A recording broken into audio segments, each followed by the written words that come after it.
It's now time for one of our absolute favorite segments of the entire Jane, week. Yes, so it's nice. Mike on the Money. We love when Mike Giordano is here.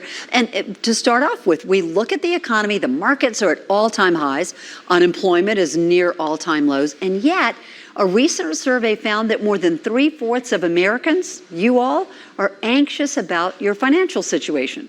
Our financial situations. Mike Giordano, financial advisor with Williams Wealth Management, is going to help us fix that today, right, Mike? Let's start with why. What's causing this anxiety, especially when we look at the markets just going straight up every day? Yeah, I mean, you had all the statistics there. Low unemployment, high market prices. It should feel pretty good for people. But I think the biggest worry right now is inflation. That's what I hear most of the time from people all over the board. And the problem with inflation is that once inflation comes, even if prices relatively stabilize, it still takes a while for you to psychologically go, okay, I'm adjusting to these new prices. And so it's going to take a little bit of time for people to get there, because when you're paying more for groceries, you're paying more for rent, you're paying more to try to buy a house, it really is frustrating. And then obviously, you know, your cell phone, this thing is the comparative culture, right? I mean, keeping up with the Joneses. So there's that element too that we have to face today.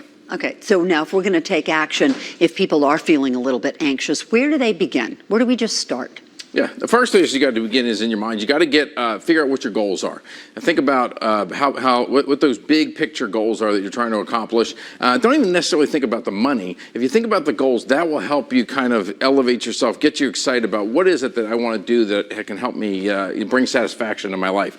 Once you've done that, then you want to start thinking about how can you bring some intentionality into your spending. So you want to think about what you can control, and then you want to think about maybe what you control. And then what are the big ticket items that really matter in your life? So like buying a used car versus a new car, buying an expensive house versus something a little bit less expensive, and you try to get the happy medium there. I like that you like to start with the big stuff. Yeah, get those big goals. Yeah, so we've got that big picture. Now what are the mechanics of improving the situation to actually achieve those goals? Yeah, so this is where you're trying to think through, like, how am I going to take all the money that I make? So let's say you make $10,000 a month. How are you going to funnel that into the right buckets of money? So the first thing you want to think about is getting your money into savings. It's best to pay yourself first.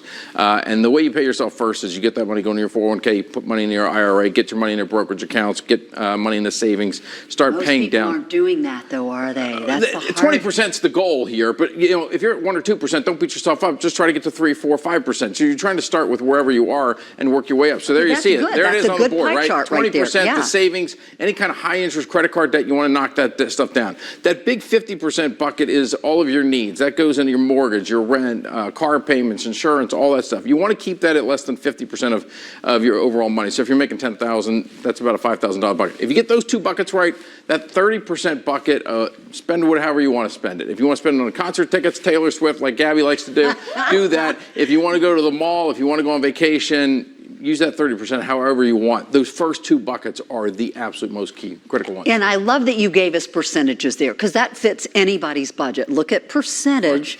Right. Okay, so now we've worked through all of that. Where do we focus our investments as people are watching those numbers go up on Wall Street and all the categories?